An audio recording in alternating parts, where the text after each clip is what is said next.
You have your list of elements, so the next step is to create what's called a sitemap. This is a hierarchical diagram showing each of the pages on the site and how they correlate with each other.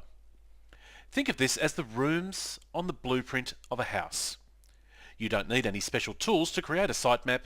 A pen and paper is great, or just create an indented, bulleted list in a word processor.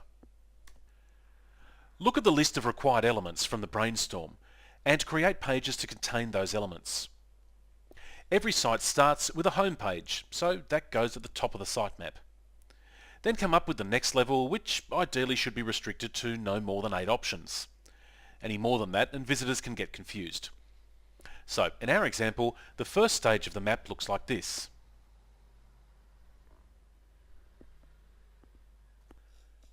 Also note that this is the time to place pages into order, with the most important pages at the top.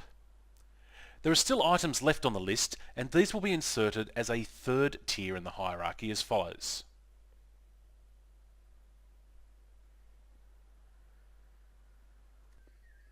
And finally, there are items on the list that are not pages, but elements that need to be included on the page. These can be listed next to the appropriate page name as follows.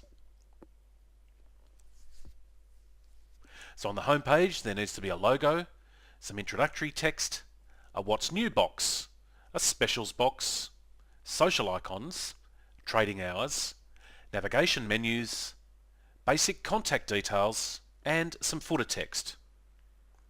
The products page will be a category listing.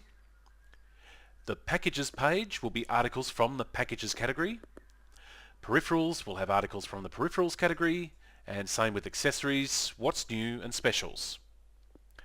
The services and blog are the same as well. They'll just contain articles from their respective categories.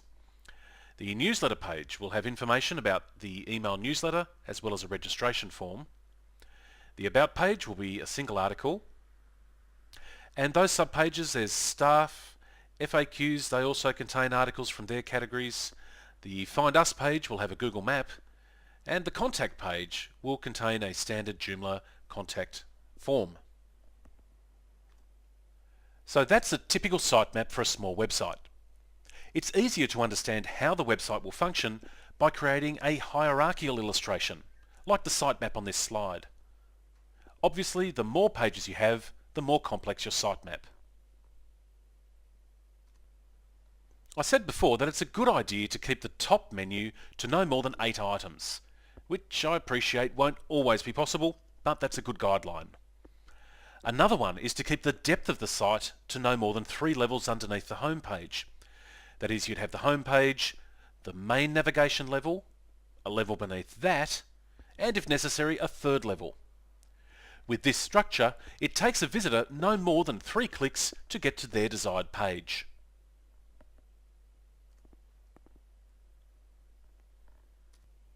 Creating a sitemap is an important step in creating the blueprint. As you go through this exercise, you may decide on other elements to include that weren't on your original list. That's okay.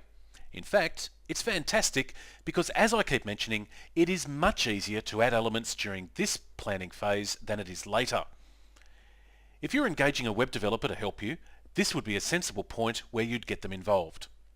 But as most people taking this course will be doing the work themselves, I need to take this a step further by introducing you to the next step, the wireframe. If your website needs a complex, or you need to work on your sitemap with people remotely, or you just can't stand using a pen, then go to our website and look for Resources Recommended Tools. This page contains listings of online applications that we've found can help with this stage of the planning process. That completes this lesson.